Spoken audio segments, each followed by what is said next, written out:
ನಮಸ್ಕಾರ ವಿದ್ಯಾರ್ಥಿಗಳೇ, ಕಳೆದ ವಿಡಿಯೋದಲ್ಲಿ ನಾವು ಸಂಯೋಗ ಸಾಮರ್ಥ್ಯ, ಇಲೆಕ್ಟ್ರಾನ್ಗಳು ಮತ್ತು ಸಂಯೋಗ ಸಾಮರ್ಥ್ಯ ಇವುಗಳಲ್ಲಿ ಯಾವ ಸಂಬಂಧವಿರುವುದು ಎಂಬುದರ ಬಗ್ಗೆ ಡೀಟೇಲ್ ಆಗಿ ಅಭ್ಯಾಸವನ್ನು ಮಾಡಿದ್ದೇವೆ. ಈಗ ನಾವು ಇಲ್ಲಿನ ಮುಂದಿನ ಕೆಲವು ಕೋಷ್ಟಕಗಳನ್ನು ಇಲ್ಲಿ ಪೂರ್ಣ ಮಾಡುವರಿದ್ದೇವೆ. ಮೊದಲಾಗಿ ಇಲ್ಲಿ ಸ್ವಲ್ಪ ಆಲೋಚಿಸಿರಿದೆ. ಮುಂದಿನ ಕೋಷ್ಟಕದಲ್ಲಿಯ ಈ ಮೂಲ ವಸ್ತುಗಳ ಸಂಜ್ಞೆ ಇದೆ, ಮೂಲ ವಸ್ತುಗಳ ಅಲ್ಲಿ ಅಣುಸೂತ್ರಗಳಿವೆ, ಅಲ್ಲಿ ಅವುಗಳ ಇಲೆಕ್ಟ್ರಾನ್ಗಳ ವಿನ್ಯಾಸ ಬರೆಯುವುದಿದೆ ಮತ್ತು ಅವುಗಳ ಸಂಯೋಗ ಸಾಮರ್ಥ್ಯ ಕೂಡ ನಮಗಿಲ್ಲಿ ಬರೆಯುವುದಿದೆ. ಮೊದಲನೇದಾಗಿ ಇದೆ ಎಚ್ ಇಲ್ಲಿನ ಎಚ್ ಮತ್ತು ಇಲ್ಲಿನ ಅದರ ಅಣುಸೂತ್ರ ಏನಾದರೂ HCl. ಇದರಲ್ಲಿ ಎಚ್ದ ಬಗ್ಗೆ ನೀವು ಇಲ್ಲಿ ನೋಡ್ರಿ, ಎಚ್ದ ಬಗ್ಗೆದಲ್ಲಿ ಗಮನವಿಡಿರಿ. ಇಲ್ಲಿನ ದಲ್ಲಿ ಇದರ ಮೂಲ ವಸ್ತುವಿನ ಸಂಯೋಗ ಸಾಮರ್ಥ್ಯ ಎಚ್ದ ಸಂಯೋಗ ಸಾಮರ್ಥ್ಯ 1 ಇದೆ. ಇಲೆಕ್ಟ್ರಾನ್ಗಳ ವಿನ್ಯಾಸ ಆಗೋದು 1. ನಂತರ ಅದರಲ್ಲಿಯ ಇಲೆಕ್ಟ್ರಾನ್ಗಳಲ್ಲಿ ಸಂಯೋಗ ಸಾಮರ್ಥ್ಯ ಇಲೆಕ್ಟ್ರಾನ್ಗಳ ಸಂಖ್ಯೆ ಎಷ್ಟು ಇರೋದು 1. ಇಲ್ಲಿ 1 ಇದೆ, ಅದರ ಸಲುವಾಗಿ 1. ಇದರ N2 - X ಇಲ್ಲಿ 4ಕ್ಕಿಂತ ದೊಡ್ಡದಿಲ್ಲ, ಅದರ ಸಲುವಾಗಿ ನಾವು ಇಲ್ಲಿ ಡ್ಯಾಶ್ ಹೀಗೆ ಬರೆದಿದ್ದೇವೆ. ನಂತರ ಇದೆ Cl ಕ್ಲೋರಿನ್, HCl ಇದರ ಅಣುಸೂತ್ರ ಇದರಲ್ಲಿ 1. ಇದರ ಸಂಯೋಗ ಸಾಮರ್ಥ್ಯ ಕೂಡ 1. ಈಗ ಇದರ ಮೂಲ ವಸ್ತುವಿನ ಇಲೆಕ್ಟ್ರಾನ್ ವಿನ್ಯಾಸ 2, N2, 7 ಆಗೋದು. ಇದರಲ್ಲಿ ಈಗ ಸಂಯೋಗ ಸಾಮರ್ಥ್ಯ ಇಲೆಕ್ಟ್ರಾನ್ಗಳ ಸಂಖ್ಯೆ 7, ಕೊನೆಯದಲ್ಲಿ ಸಂಖ್ಯೆ 7, ಅದರ ಸಲುವಾಗಿ ಇಲ್ಲಿ 7. ಈಗ N2 - X ಅಂದರೆ ಇಲ್ಲಿ 7, N2 - 7 ಬರೋಬರಿ 1. ಇದು ಇಲ್ಲಿ ಬರೆದಿದ್ದೇವೆ. ಈಗ ಮುಂದೆ ಇದೆ ನಿಯಾನ್ Ne. ಇದರ ಸಂಯುಕ್ತ ತಯಾರಾಗುವುದಿಲ್ಲ, ಏಕೆಂದರೆ ಇದು ನಿಷ್ಕ್ರಿಯವಿದೆ ಎಂಬುದನ್ನು ನಾವು ನೋಡಿದ್ದೇವೆ ಮತ್ತು ಇದರ ಮೂಲವಸ್ತುವಿನ ಸಂಯೋಗ ಸಾಮರ್ಥ್ಯ 0 ಇದೆ. ಅದರ ಸಲುವಾಗಿ ಇಲ್ಲಿ 2, N2 ಇದರ ಮೂಲವಸ್ತುವಿನ ಇದರ ಪರಮಾಣು 10 ಇದೆ, ಪರಮಾಣು ಕ್ರಮಾಂಕ. ಇಲ್ಲಿ ಸಂಯೋಗ ಸಾಮರ್ಥ್ಯ ಇಲೆಕ್ಟ್ರಾನ್ಗಳ ಸಂಖ್ಯೆ N2 - 8 ಬರೋಬರಿ 0. ಇಲ್ಲಿ ನಮಗೆ ಬೆಲೆ ದೊರೆಯುವುದು ಅದರ ಸಂಯೋಗ ಸಾಮರ್ಥ್ಯ. ನಂತರ ಇಲ್ಲಿ F ಫ್ಲೋರಿನ್ HF ಇದರಲ್ಲಿ ಇದರ ಕೂಡ ಮೂಲ ವಸ್ತುವಿನ ಸಂಯೋಗ ಸಾಮರ್ಥ್ಯ 1 ಇದೆ. ಇದರ F ಅಂದರೆ ಫ್ಲೋರಿನ್ ಇದರ ಪರಮಾಣು ಕ್ರಮಾಂಕ 9 ಇದೆ. ಅದರ ಸಲುವಾಗಿ 2, 7 ಇಲೆಕ್ಟ್ರಾನ್ ಸಂಯೋಗ ಸಾಮರ್ಥ್ಯ ಇಲೆಕ್ಟ್ರಾನ್ಗಳ ಸಂಖ್ಯೆ 7, N2, 7 ಬರೋಬರಿ ಇಲ್ಲಿ 1 ನಮಗೆ ಇದರ ಸಂಯೋಗ ಸಾಮರ್ಥ್ಯ ದೊರೆಯುವುದು. ನಂತರ ಇದೆ ಸೋಡಿಯಂ, ಇದರ ಪರಮಾಣು ಕ್ರಮಾಂಕವಿದೆ 11. NaH ಇದರ ಒಂದು ಸಂಯುಕ್ತದ ಹೆಸರು ಕೊಡಲಾಗಿದೆ, ಇಲ್ಲಿ 1. ನಂತರ 2, N2, 1 ಇದು ಅದರ ಕ್ರಮಾಂಕದ ಮೇಲಿಂದ ಬರೆದಿದ್ದೇವೆ. ಸಂಯೋಗ ಸಾಮರ್ಥ್ಯ ಇಲೆಕ್ಟ್ರಾನ್ಗಳ ಸಂಖ್ಯೆ 1, ಇಲ್ಲಿ 1. ಇದು 4ಕ್ಕಿಂತ ಚಿಕ್ಕ ಇದೆ, ಅದರ ಸಲುವಾಗಿ ಇಲ್ಲಿ ನಾವು ಡ್ಯಾಶ್ ಅನ್ನು ಬರೆದಿದ್ದೇವೆ. ನಂತರ ಇದೆ ಮ್ಯಾಗ್ನೇಷಿಯಂದ ಪರಮಾಣು ಕ್ರಮಾಂಕವಿದೆ 12 ಮತ್ತು ಅದರ ಸಂಯೋಗ ಸಾಮರ್ಥ್ಯ 2, ಇಲ್ಲಿ MgCl2 ಆಗುವುದು 2, N2, 2. ನಂತರ ಇಲ್ಲಿ ಇಲೆಕ್ಟ್ರಾನ್ಗಳ ಸಂಖ್ಯೆ ಸಂಯೋಗ ಸಾಮರ್ಥ್ಯ ಇಲೆಕ್ಟ್ರಾನ್ಗಳ ಸಂಖ್ಯೆ 2, ಇಲ್ಲಿ 2. ಇದು 4ಕ್ಕಿಂತ ಚಿಕ್ಕ ಇದೆ, ಅದರ ಸಲುವಾಗಿ ಇಲ್ಲಿ ಡ್ಯಾಶ್ ಆಗಿ ನಾವು ಇಲ್ಲಿ ಬರೆದಿದ್ದೇವೆ. ನಂತರ ಇಲ್ಲಿ Alದ Cl3 ಆಗುವುದು. ಇಲ್ಲಿ ಇದರ ಮೂಲ ವಸ್ತುವಿನ ಸಂಯೋಗ ಸಾಮರ್ಥ್ಯ Alದ ಮೂಲ ವಸ್ತುವಿನ ಸಂಯೋಗ ಸಾಮರ್ಥ್ಯ 3. ಅದರ ಇಲೆಕ್ಟ್ರಾನ್ಗಳ ಸಂಖ್ಯೆ ಅಂದರೆ ಮೂಲ ವಸ್ತುವಿನ ಇಲೆಕ್ಟ್ರಾನ್ಗಳ ವಿನ್ಯಾಸ ಪರಮಾಣು ಕ್ರಮಾಂಕ 13, ಅದರ ಸಲುವಾಗಿ 2, N2, 3. ಸಂಯೋಗ ಸಾಮರ್ಥ್ಯ ಇಲೆಕ್ಟ್ರಾನ್ಗಳ ಸಂಖ್ಯೆ 3, ಇಲ್ಲಿ ಇದು ಕೂಡ 4ಕ್ಕಿಂತ ಚಿಕ್ಕದಿದೆ, ಅದರ ಸಲುವಾಗಿ ಇಲ್ಲಿ ಕೂಡ ನಾವು ಇದನ್ನು ಡ್ಯಾಶ್ ಆಗಿ ಬರೆದಿದ್ದೇವೆ.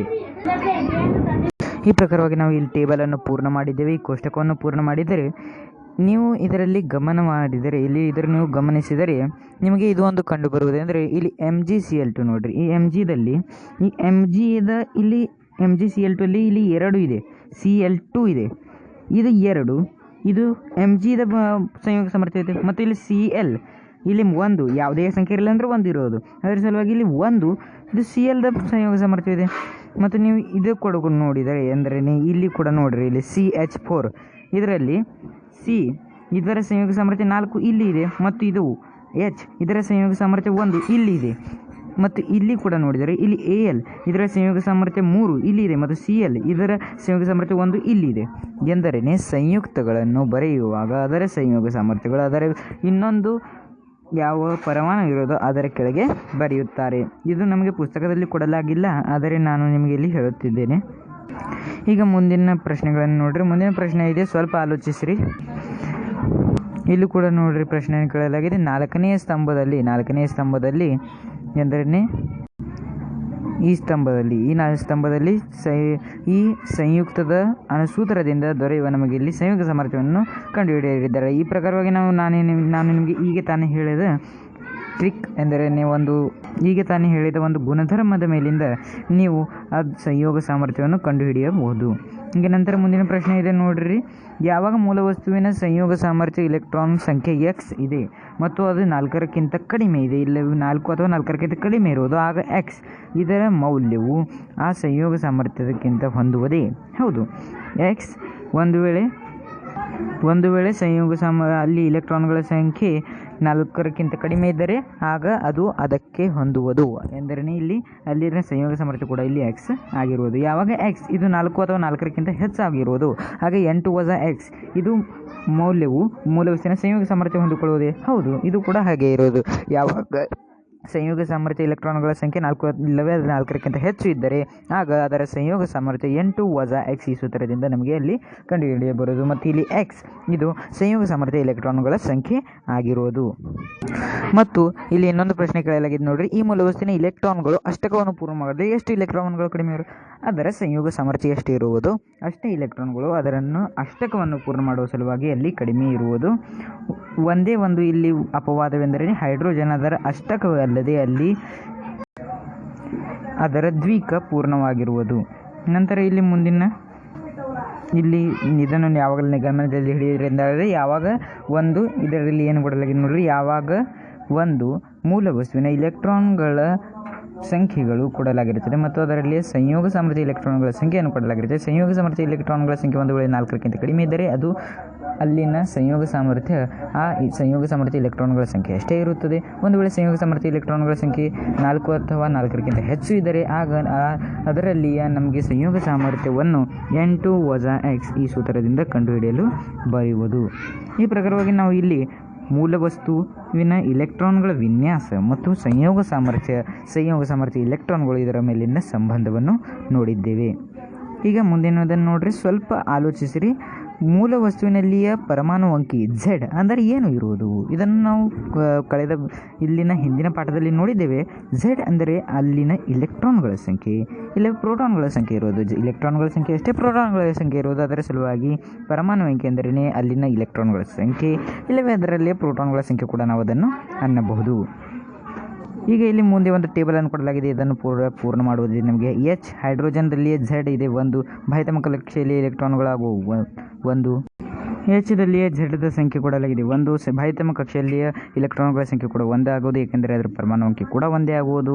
ಒಂದು ಇದರ ಇಲೆಕ್ಟ್ರಾನ್ಗಳ ವಿನ್ಯಾಸ ಆಗುವುದು, ಅದರ ಸಲುವಾಗಿ ಅಲ್ಲಿ ಒಂದು ಇದು ಬಾಹ್ಯತಮ ಕಕ್ಷೆಯಲ್ಲಿಯೇ ಇಲೆಕ್ಟ್ರಾನ್ಗಳ ಸಂಖ್ಯೆ ಕೂಡ ಆಗುವುದು.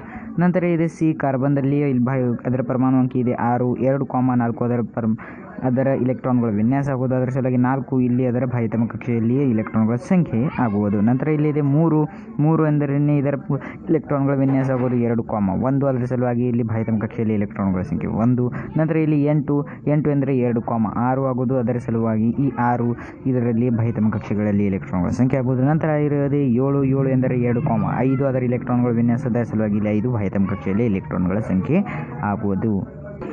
ಈ ಪ್ರಕಾರವಾಗಿ ನಾವು ಈ ಟೇಬಲನ್ನು ಪೂರ್ಣ ಮಾಡಬಹುದು. ಈಗ ಮೂರನೇ ಒಂದು ಟೇಬಲನ್ನು ನೋಡ್ರಿ, ಇಲ್ಲಿ ಏನೇ ಕೊಡಲಾಗಿದೆ ಅಂದರೆ ಇಲ್ಲಿ ಇಲೆಕ್ಟ್ರಾನ್ಗಳ ಸಂಖ್ಯೆಯನ್ನು ಕೊಡಲಾಗಿದೆ, ಇಲೆಕ್ಟ್ರಾನ್ಗಳ ವಿನ್ಯಾಸವನ್ನು ನಮಗೆ ಬರೆಯುವುದು, ಸಂಯೋಗ ಸಾಮರ್ಥ್ಯ ಇಲೆಕ್ಟ್ರಾನ್ಗಳ ಸಂಖ್ಯೆ ಬರೆಯುವುದಿದೆ ಮತ್ತು ಸಂಯೋಗ ಸಾಮರ್ಥ್ಯ ಕೂಡ ಇಲ್ಲಿ ನಮಗೆ ಬರೆಯುವುದು ಇದೆ. ಮೊದಲಾಗಿ ಇದೆ ಸೋಡಿಯಂದಲ್ಲಿ ಇಲೆಕ್ಟ್ರಾನ್ಗಳ ಸಂಖ್ಯೆ 11 ಅದರ ಇಲೆಕ್ಟ್ರಾನ್ ವಿನ್ಯಾಸ ಆಗುವುದು 2,8,1 ಇದರಲ್ಲಿ ಸಂಯೋಗ ಸಾಮರ್ಥ್ಯ ಇಲೆಕ್ಟ್ರಾನ್ಗಳ ಸಂಖ್ಯೆ ಕೊನೆಯದು ಎಂದರೆ 1 ಆಗುವುದು, ಅದರ ಸಲುವಾಗಿ ಅದರ ಸಂಯೋಗ ಸಾಮರ್ಥ್ಯ ಕೂಡ ಒಂದೇ ಆಗುವುದು, ಏಕೆಂದರೆ 4ಕ್ಕಿಂತ ಕಡಿಮೆ ಇದೆ. ನಂತರ ಇಲ್ಲಿ ಬರುವುದು ಕಾರ್ಬನ್ದ ಇಲೆಕ್ಟ್ರಾನ್ಗಳ ಸಂಖ್ಯೆ ಆಗುವುದು 6 ಅದರ ಇಲೆಕ್ಟ್ರಾನ್ಗಳ ವಿನ್ಯಾಸ ಆಗುವುದು 2,4 ಇಲ್ಲಿ ಬಾಹ್ಯತಮ ಕಕ್ಷೆಯಲ್ಲಿ ಇಲೆಕ್ಟ್ರಾನ್ಗಳು ಎಂದರೆ ಸಂಯೋಗ ಸಾಮರ್ಥ್ಯ ಇಲೆಕ್ಟ್ರಾನ್ಗಳ ಸಂಖ್ಯೆ ಆಗುವುದು 4 ಇಲ್ಲಿ 4 ಇದೆ 4 ಇದೆ, ಅದರ ಸಲುವಾಗಿ 8 - 4 ಬರೋಬ್ಬರಿ 4 ಇದರ ಸಂಯೋಗ ಸಾಮರ್ಥ್ಯ ನಮಗೆ ದೊರೆಯುವುದು 4 ಇದರ ಸಂಯೋಗ ಸಾಮರ್ಥ್ಯ ದೊರೆಯುವುದು. ನಂತರವಿದೆ ಇಲ್ಲಿ ಮ್ಯಾಗ್ನೀಷಿಯಂ 12 ಅದರ ಪರಮಾಣು ಅಂಕಿ ಅಂದರೆ ಇಲೆಕ್ಟ್ರಾನ್ಗಳ ಸಂಖ್ಯೆ 2,8,2 ಅದರ ಇಲೆಕ್ಟ್ರಾನ್ ವಿನ್ಯಾಸ ಆಗುವುದು, ಇಲ್ಲಿ ಬಾಹ್ಯತಮ ಕಕ್ಷೆಯಲ್ಲಿ ಇಲೆಕ್ಟ್ರಾನ್ಗಳ ಸಂಖ್ಯೆ 2 ಸಂಯೋಗ ಸಾಮರ್ಥ್ಯ ಇಲೆಕ್ಟ್ರಾನ್ಗಳ ಸಂಖ್ಯೆ 2. ನಂತರ ಇಲ್ಲಿ ಬರುವುದು 2 ಏಕೆಂದರೆ 4ಕ್ಕಿಂತ ಕಡಿಮೆ ಇದೆ. ನಂತರ ಇದೆ ಕ್ಲೋರಿನ್ದಲ್ಲಿ ಎಲೆಕ್ಟ್ರಾನ್ಗಳ ಸಂಖ್ಯೆ 17 2,8,7 ಇದರ ಇಲೆಕ್ಟ್ರಾನ್ಗಳ ವಿನ್ಯಾಸ, ಇಲ್ಲಿ ಬಾಹ್ಯತಮ ಕಕ್ಷೆಯಲ್ಲಿ ಇಲೆಕ್ಟ್ರಾನ್ಗಳಿವೆ 7 ಅದರ ಸಲುವಾಗಿ ಇದರ ಸಂಯೋಗ ಸಾಮರ್ಥ್ಯ ಇಲೆಕ್ಟ್ರಾನ್ಗಳ ಸಂಖ್ಯೆ 7 ಮತ್ತು 8 ಇದು 7 ಇದು 4ಕ್ಕಿಂತ ದೊಡ್ಡದಿದೆ, ಅದರ ಸಲುವಾಗಿ 8,7 ಬರೋಬ್ಬರಿ 1 ಇಲ್ಲಿ ನಮಗೆ ಅದರ ಸಂಯೋಗ ಸಾಮರ್ಥ್ಯ ದೊರೆಯುವುದು, ಸಂಯೋಗ ಸಾಮರ್ಥ್ಯದಲ್ಲಿ 1 ನಮಗೆ ದೊರೆಯುವುದು.